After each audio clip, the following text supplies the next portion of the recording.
नमस्कार.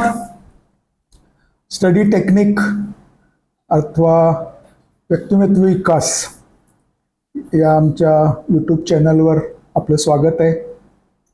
पहिल्या भागामध्ये मी विषयाची थोडीशी ओळख करून दिली होती.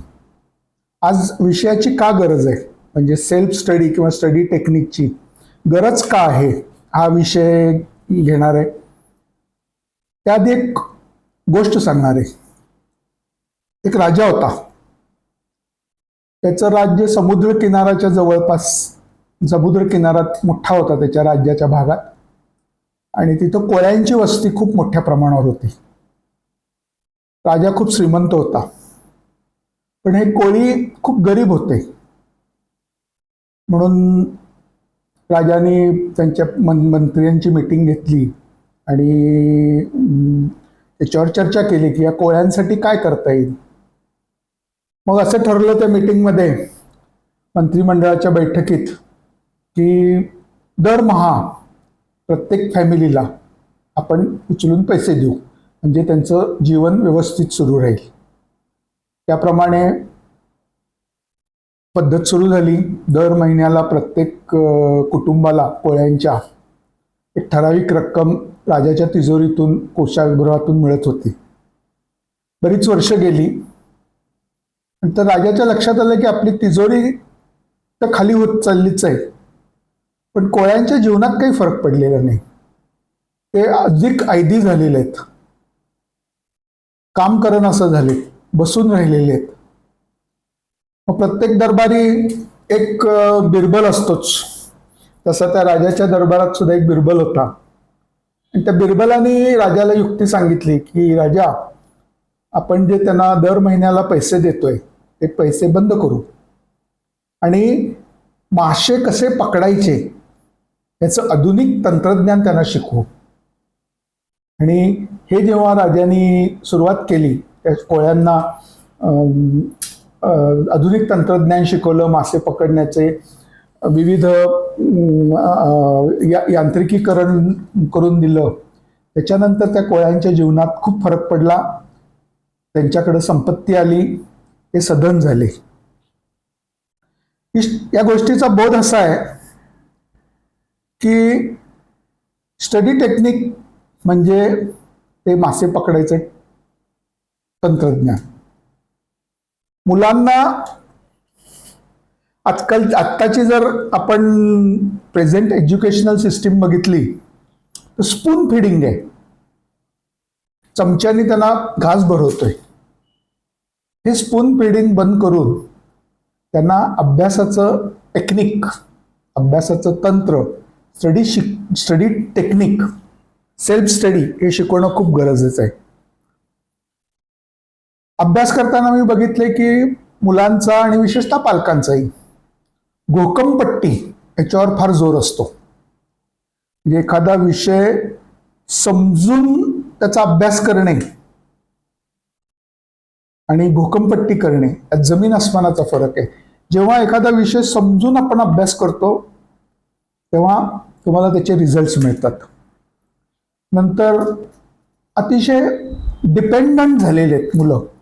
म्हणजे मी बघितलंय की पहिलीच्या इयत्तेपासून मुलं ट्युशन्सला जातात. ट्युशन्स, गाईड, रेडीमेड नोट्स याच्यावर पूर्णपणे अवलंबून आहेत. स्वतः काही करायचं, अभ्यास करायचा, स्वतःच्या नोट्स स्वतः काढाव्यात, ही मानसिकताच नाही आहे. या मानसिकतेतून बाहेर येणं खूप गरजेचं आहे. अजून एक आढळतो भाग म्हणजे शॉर्टकटवर खूप जोर आहे. हार्डवर्क करायच्या ऐवजी जास्तीत जास्त शॉर्टकट शोधले जातात अभ्यासात. आणि सगळ्यात वाईट गोष्ट म्हणजे सगळा पर्सेंटेजचा गेम आहे. 98%, 99%, 100%. आम्ही इंजिनिअरिंगला असताना तर आम्हाला स्पोर्ट्स आणि इतर ऍक्टिव्हिटीचे मार्क मिळायचे, त्यामुळं 105% पर्यंत जात होतो. त्यामुळे हा संपूर्ण गेम कुठला आहे तर पर्सेंटेजचा गेम आहे. हा पर्सेंटेजच्या गेममधून बाहेर येणं खूप गरजेचं आहे. माझ्यासमोर युपीएससीचं स्टॅटिस्टिक्स आहे. यूपीएससी म्हणजे IAS IPS होणे ही बऱ्याच मुलांची ध्येय असतं, उद्देश असतो आणि UPSCला मोठ्या प्रमाणावर विद्यार्थी बसतात. प्रिलिमिनरी एक्झाम जी असते त्याला साधारण 2.5 ते 3 लाख विद्यार्थी बसतात. त्यातले मेन एक्झाम पर्यंत साधारण 8 ते 10 हजार विद्यार्थी पोचतात. 3 लाखातून 10 हजारापर्यंत. इंटरव्ह्यूला साधारण 700 ते 800 पोचतात. फायनल सिलेक्शन होतं 300 ते 400 मुलांचं आणि जे IAS IPS असतात ग्रेड्स त्याला फक्त 100 ते 150 मुलं सिलेक्ट होतात. म्हणजे IAS IPSला 3 लाखातून फक्त 100 ते 150 मुलं सिलेक्ट होतात आणि त्याच्यात दुर्दैवाने आपल्या मराठी मुलांचा, महाराष्ट्रीयन मुलांचा संख्या ही बोटावर मोजण्या एवढी असते. हे सगळ्यात दुर्दैव आहे. सेम IITला आहे. म्हणजे मोठ्या ज्या UPSCला जसं गळती लागते किंवा फिल्टर होतं तसंच IITला पण आहे. IITलाही फार बसणाऱ्यांची संख्या एवढी प्रचंड आहे, पण IITला सिलेक्ट होणाऱ्या मुलांची संख्या फारच कमी आहे आणि त्याच्यातही आपले महाराष्ट्रीयन विद्यार्थी अभावानेच आढळतात. आपण महाराष्ट्रीयन मराठी का कमी पडतो याचं विश्लेषण करणं खूप महत्वाचं आहे. माझं स्वतःचं उदाहरण सांगतो. मी मराठी मीडियममधून 10वी झालो. 10वी झालो आणि पुढं रिजनल इंजिनिअरिंगला गेलो. मराठी मीडियम मध्ये शिकल्यामुळे इंग्लिश स्पीकिंग कच्चंच होतं. ओव्हरऑल पर्सनॅलिटी बावळटच होती. आम्ही जेव्हा रिजनल इंजिनिअरिंगला गेलो जिथं फक्त 10% मुलं महाराष्ट्रीयन होती आणि 90% सर्व भारतातून आलेली होती, तिथं आम्हाला वरण भात म्हटलं जायचं. त्यामुळं महाराष्ट्रीयन मुलांना किंवा मराठी मुलांना जे मला आढळतं की सकारात्मक दृष्टिकोन खूप कमी असतो आणि न्यूनगंडता खूप जास्त असते आणि त्याच्यामुळं या UPSC किंवा IIT सारख्या परीक्षांमध्ये आपला निभाव लागणं थोडंसं कमी असतं. जे अज्ञान आहे किंवा मिसअंडरस्टँडिंग आहे त्यात सगळ्यात महत्वाची गोष्ट म्हणजे UPSC, MPSC किंवा IIT सारख्या परीक्षेना एक्स्ट्राऑर्डिनरी हुशारी लागते असा एक गैरसमज आहे आणि हा खरोखर गैरसमज आहे. पण एकदा तुम्ही स्टडीज टेक्निकचे एक जेव्हा बघायला सुरुवात कराल तेव्हा तुमच्या लक्षात येईल की एक्स्ट्राऑर्डिनरी ब्रिलियन्सची अजिबात गरज नाही आहे. दुसरं, इंग्लिश फ्लुएन्सी नसल्यामुळे एक न्यूनगंड आहे. ह्याच्यातून वर कसं यायचं ह्याच्यावर मी एक पूर्ण लेक्चरचा भागच ठेवणार आहे. बऱ्याच वेळा फायनान्शियल स्टेटस कमी असेल तरी न्यूनगंडता असते की आपण कसं पुढे जाऊ. फॅमिली बॅकग्राऊंड, फायनान्शियल या कारणामुळे आपण बरेचसे मागे पडतो. आपल्याला गरज कशाची आहे? एक तर प्रॉपर गायडन्स मिळाला पाहिजे. आज प्रॉपर गायडन्स देण्यासाठी एक चॅनल आहे, आपले गुरुजन आहेत, अनेक यात मार्गदर्शक करणारे आपल्याला भेटू शकतात. त्यांच्याकडून प्रॉपर गायडन्स घेणं खूप गरजेचं आहे. सगळ्यात मोठं म्हणजे महत्वाची गोष्ट म्हणजे मोटिवेशन आणि विल पॉवर पाहिजे. आज मोटिवेशन आणि विल पॉवर या विषयावर मी एक पूर्ण भाग घेणार आहे की मुलांना स्वतः अभ्यास स्वतःसाठी करायचा आहे हे जोपर्यंत समजत नाही तोपर्यंत मोटिवेशन आणि विल पॉवर येणार नाही. ह्याच्यासाठी मी एक वेगळं सेशन घेणार आहे. हार्डवर्क लागतं, हार्डवर्क करतातही. मला माहिती आहे UPSC MPSCची मुलं 12-12 तास हार्डवर्क करतात, 13-13 तास हार्डवर्क करतात UPSC MPSCला सिलेक्ट होण्यासाठी. पण हार्डवर्क आणि स्मार्टवर्क यातला फरक त्यांना माहीत नसतो. स्टडी टेक्निक म्हणजे काय तर स्मार्टवर्क. कमीत कमी अभ्यास करून जास्तीत जास्त तो लक्षात कसा ठेवायचा हे म्हणजे स्टडी टेक्निक. आणि स्टडी टेक्निकमुळे तुम्ही हार्डवर्कच्या ऐवजी स्मार्टवर्क करू शकाल. नंतर झोकून देऊन काम करण्याची किंवा अभ्यास करण्याची एक वृत्ती निर्माण होणं खूप गरजेचं आहे. ह्याच्यावर सुद्धा मी एक पूर्ण भाग घेणार आहे. कॉम्पिटिटिव्ह स्पिरिट पाहिजे. कॉम्पिटिटिव्ह स्पिरिटचं उदाहरण द्यायचं झालं तर फार पूर्वी म्हणजे सौरभ गांगुली कॅप्टन होण्याच्या अगोदरची गोष्ट. भारत जेव्हा ऑस्ट्रेलिया विरुद्ध किंवा इंग्लंड विरुद्ध खेळायचा टेस्ट मॅच, तेव्हा त्यांची मेंटॅलिटी असायची की मॅच हारायची नाही, ड्रॉ करायची, न हरण्यासाठी खेळणं. आणि जेव्हा सौरभ गांगुली सारखा सकारात्मक दृष्टिकोन असणारा कॅप्टन आला, पुढे धोनी आला, त्यांनी जिंकण्यासाठी खेळायला सुरुवात केली. म्हणजे हार टाळण्यासाठी अभ्यास करणे आणि जिंकण्यासाठी अभ्यास करणे, या दोन अभ्यास करण्याच्या पद्धतीमध्ये खूप फरक आहे. ह्याच्यासाठी हे कॉम्पिटिटिव्ह स्पिरिट जे आहे ते खूप महत्वाचं आहे. मला नेहमी विचारलं जातं की कॉम्पिटिटिव्ह एक्झाम्सला 3-4 वर्ष प्रयत्न केला आणि यश आलं नाही, किंवा जी नोकरी लागली नाही, जी पाहिजे ती पोस्टिंग मिळाली नाही, तर काय? कॉम्पिटिटिव्ह एक्झाम्सला उतरताना, सुरुवात करताना तुमचा प्लॅन बी हा तुमच्याकडं असणं खूप महत्वाचं आहे.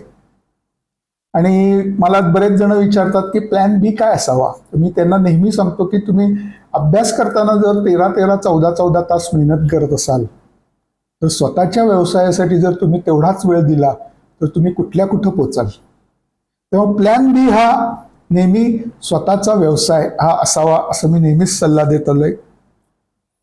सेल्फ स्टडी किंवा ज्याला स्टडी टेक्निक म्हणतात, नेमकं काय आहे? त्यातल्या पहिल्या 2 महत्वाच्या गोष्टी आहेत. म्हणजे एक पॉझिटिव्ह ॲटिट्यूड, सकारात्मकता. दुसरं मोटिवेशन, सेल्फ मोटिवेशन. मोटिवेशन 2 प्रकारचे असतात, एक एक्सटर्नल आणि सेल्फ. म्हणजे तुम्हाला समजा एखाद्या पालकाने मुलाला सांगितलं की बाबा तुला 12वीला इतके पर्सेंटेज मिळाले तर मी तुला मोटरसायकल घेऊन देईन किंवा अजून काही घेऊन देईन. हे झालं एक्सटर्नल मोटिवेशन. आणि स्वतःला अचिव्हमेंट करण्यासाठी केलेली जे आहे ते सेल्फ मोटिवेशन. हे सेल्फ मोटिवेशन कसं अंगीकृत करायची हा सुद्धा स्टडी टेक्निक मधला एक भाग आहे. त्याच्यावर मी बरंच पुढं बोलणार आहे. प्लॅनिंग करणं एक खूप महत्वाचं आहे. पूर्ण अभ्यासाचं टाइम टेबल, प्लॅनिंग हे कागदावर असणं गरजेचं आहे. हे मी शिकवणारच आहे कसं प्लॅनिंग करायचं. प्लॅनिंग केलं म्हणजे काय होतं की रेल्वेचे 2 ट्रॅक तयार केलेले असतात आणि इम्प्लिमेंटेशन म्हणजे त्या ट्रॅकवरून आपली अभ्यासाची रेल्वे कशी जातीये, ती डिरेल होत नाही ना, डिरेल झाली तर परत ते ट्रॅकवर कशी आणायची, ह्याचं इम्प्लिमेंटेशन प्लॅन हाही खूप महत्वाचा आहे. टाइम मॅनेजमेंट हा एक स्टडी टेक्निक मधला खूप महत्वाचा भाग आहे की अवघड विषयांसाठी प्राईम टाइमचा वापर कसा करायचा, सोप्या विषयांसाठी डल टाइमचा वापर कसा करायचा, ह्याच्यावर मी डिटेल्स बोलणार आहेच. अजून एक अभ्यास करताना गिफ्ट आणि पनिशमेंट नावाची एक सिस्टीम आहे. ही सेल्फ मोटिवेशनचा एक भाग आहे, त्याच्याबद्दलही मी डिटेलमध्ये बोलणार आहे. मेमरी टेक्निक्स हा एक खूप महत्वाचा भाग आहे. तुम्हाला गंमत म्हणून सांगतो, आज जर तुम्ही मला अर्ध्या सेकंदाच्या फरकाने 200 वेगवेगळ्या गोष्टींची नावं सांगितली तर ही 200 मी कुठल्याही क्रमाने 197 कुठलं होतं, 37 कुठलं होतं, पहिलं कुठलं होतं, 200 ते 1 असं उलट्या क्रमाने सुद्धा सांगू शकतो. याच्यासाठी एक मेमरी टेक्निक आहे, न्यूमॅटिक. त्याला ही इजिप्शियन टेक्नॉलॉजी आहे. इजिप्तकडून, रोम इजिप्त या संस्कृतीतून आपल्याकडे आलेली ती मेमरी टेक्निक्स आहेत. त्याच्याबद्दलही डिटेल्समध्ये बोलणार आहे मी. सगळ्यात महत्त्वाचं आहे म्हणजे रीडिंग स्पीड. वाचनाचा जो स्पीड आहे, गती आहे वाचनाची, ती कशी वाढवायची. आत्ता जे मनातल्या मनात वाचलं जातं आपण पुस्तक, त्याचा स्पीड साधारण 200 ते 250 शब्द प्रति मिनिट एवढा असतो. हा 500-600 पर्यंत कसा न्यायचा, म्हणजे तेवढ्याच वेळात दुप्पट तिप्पट वाचन कसं करायचं हे सुद्धा मी डिटेलमध्ये डिस्कस करणार आहे. अजून एक महत्वाचा भाग म्हणजे कॉन्सन्ट्रेशन. टॉपमोस्ट कॉन्सन्ट्रेशननी अभ्यास कसा करायचा. आता तुम्हाला एक उदाहरण म्हणून सांगतो.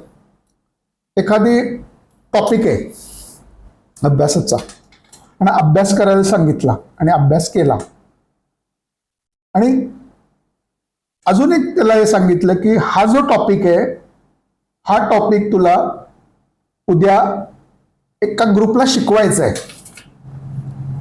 हा जेव्हा शिकवायचा आहे म्हणून अभ्यास केला जातो त्यावेळी कॉन्सन्ट्रेशन लेवल टॉप मोस्ट असते. प्रत्येक गोष्ट समजून घेतली जाते का तर उद्या आपल्याला ते रिप्रेझेंट करायची शिकवताना. त्यामुळे नुसता अभ्यास करणे आणि शिकवण्यासाठी अभ्यास करणे हा जो फरक पडतो हा कॉन्सन्ट्रेशनचा असतो. आणि हे कॉन्सन्ट्रेशन कसं वाढवायचं हा स्टडी टेक्निक मधला खूप महत्वाचा भाग आहे. नोट्स टेकिंग, रेडीमेड नोट्स आणि स्वतःच्या नोट्स यात जमीन आसमानाचा फरक आहे. स्वतः नोट्स काढणे आणि कुणाकडून काढलेल्या नोट्स वाचणे. मी स्वतः अभ्यास करताना कधी नोट्स काढल्या नाहीत. मी पुस्तकावर अंडरलाईन करत होतो आणि ते अंडरलाईन म्हणजेच माझ्या नोट्स होत्या.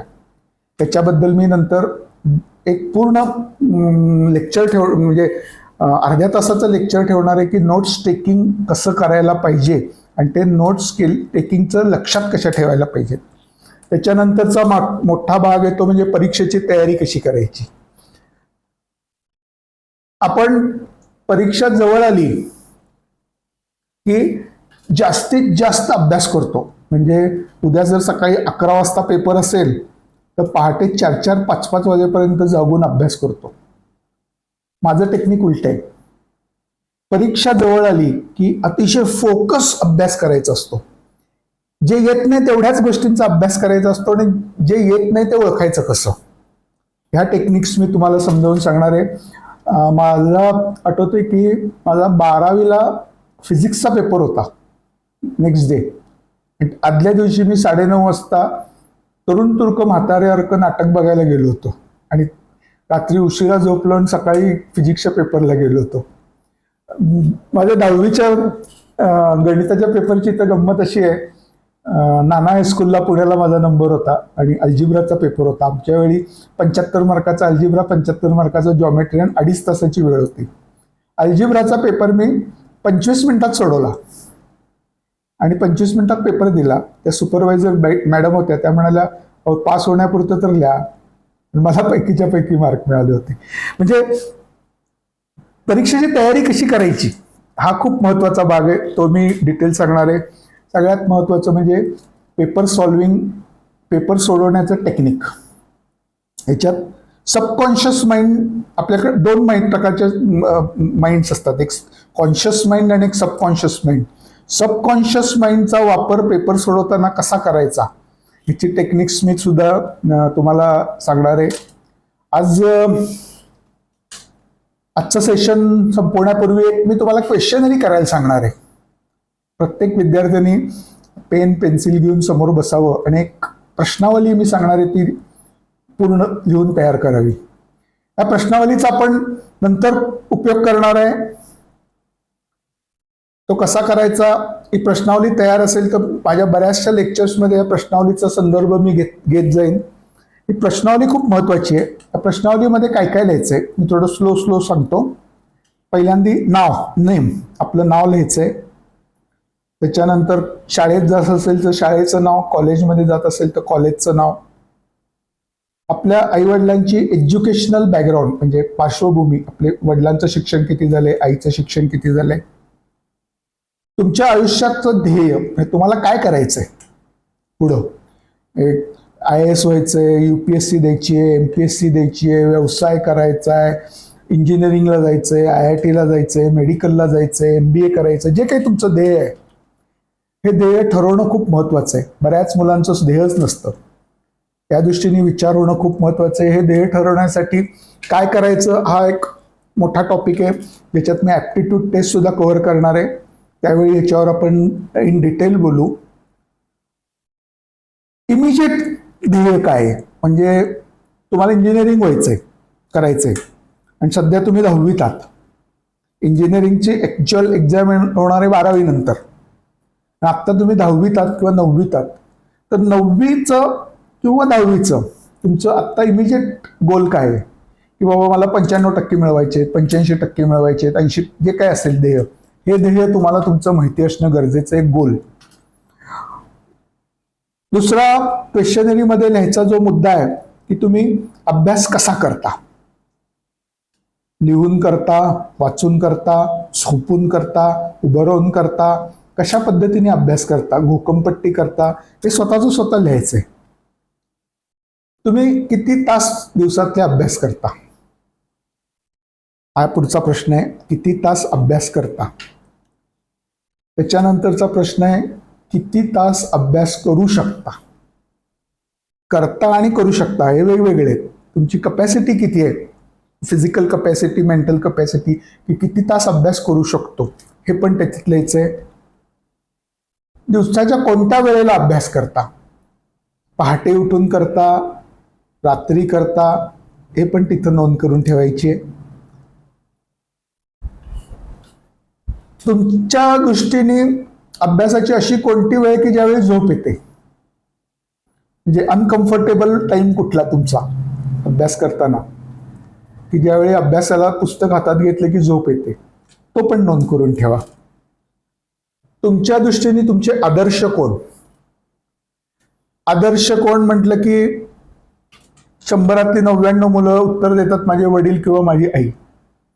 आई वडील सोडून आदर्श कोण, कोण, आणि खाली महत्वाचा मुद्दा का. ती व्यक्ती आदर्श काय हे सुद्धा तुम्ही लिहून ठेवलं पाहिजे. नंतर तुमचे छंद कुठले, अभ्यास सोडून इतर छंद कुठले, हे पण लिहून ठेवायचा. हे छंद जोपासण्यासाठी तुम्ही काय प्रयत्न करता किंवा काय करता, हे पण त्या क्वेश्चनरीमध्ये लिहून ठेवायचंय. तुम्ही काय वाचता. हल्ली मोबाईलच्या युगात तर वाचन बंदच झालेलं आहे.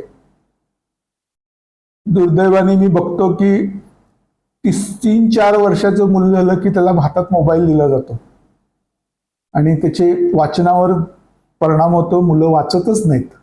मी माझ्या मुलीला 10वी झाल्यानंतर 11वीत कॉलेजला गेल्यानंतर मोबाईलला हात लावू दिला, तोपर्यंत हात लावू दिला नव्हता. माझ्या मुलीला मी कसं स्टडी टेक्निक शिकवलं आणि त्याचे फायदे काय झाले मी नंतर अनुषंगाने सांगतच जाईन. त्या क्वेश्चनरीमध्ये तुम्ही काय वाचता हे पण नोंद करून ठेवा. नंतर मी तुम्हाला काय वाचलं पाहिजे आणि कुठली कुठली पुस्तकं अवश्य वाचली पाहिजेत हे पण सांगेन. अजून एक क्वेश्चनरीमध्ये मुद्दा लिहायचा आहे की तुमच्यामध्ये असणारे 3 गुण. खूप अवघड प्रश्न आहे हा. तुमच्यामध्ये असणारे 3 गुण आणि त्याच्याच खाली तुमच्यामध्ये असणारे 3 बॅड पॉइंट्स, अवगुण, हे पण नोंद करायचे आहेत. या सगळ्या क्वेश्चनरीचं आपल्याला जेव्हा आपण पुढे मोटिवेशन, गोल सेटिंग करून स्टडी टेक्निकला सुरुवात करणार आहोत, त्यावेळी टाइम टेबल अभ्यासाचं करताना या क्वेश्चनरीचा आपण उपयोग करून घेणार आहोत. याला स्वॉट अनालिसिस म्हणतात. स्वॉट अनालिसिस म्हणजे स्ट्रेंथ, विकनेसेस, ऑपॉर्च्युनिटीज आणि थ्रेट्स.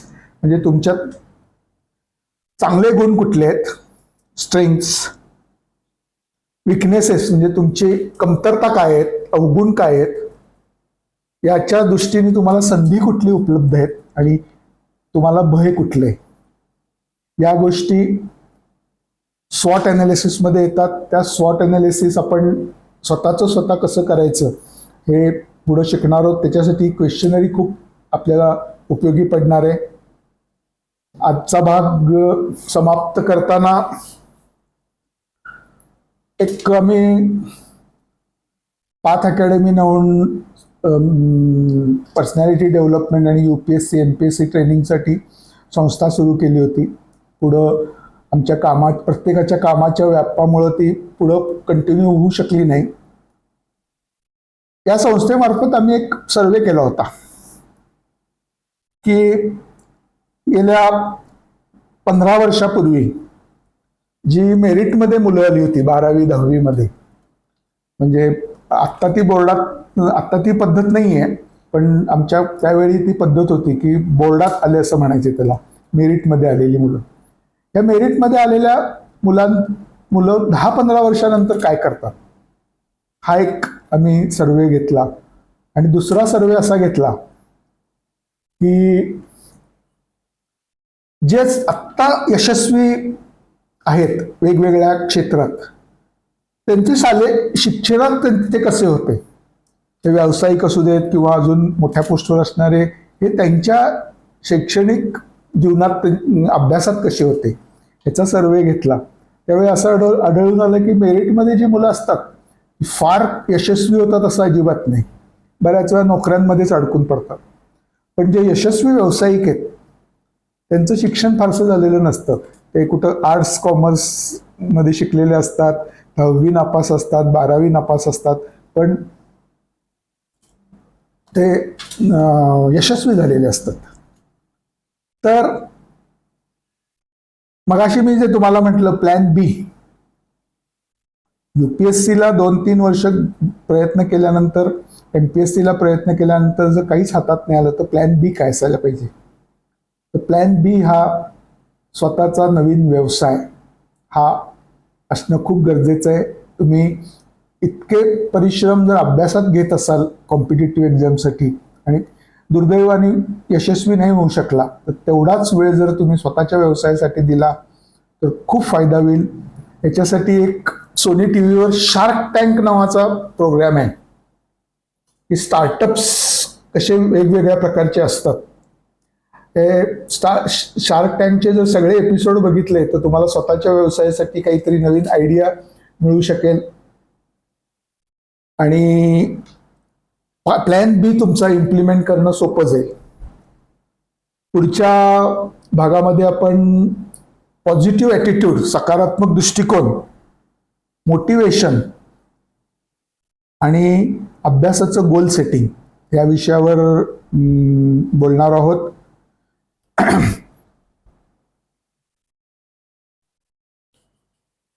आजचा जर हा व्हिडिओ आपल्याला आवडला असेल तर आमच्या चॅनलला जरूर सबस्क्राईब करा. ही माहिती जास्तीत जास्त विद्यार्थ्यांपर्यंत, पालकांपर्यंत पोहोचवण्यासाठी चॅनलला शेअर करा.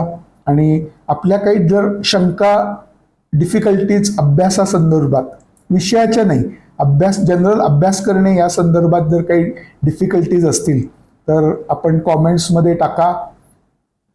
त्या लेक्चरमध्ये मी ते कॉमेंट्स घेऊन त्याच्यावर माझ्या दृष्टीने योग्य तोडगा काय आहे नक्कीच सांगेन.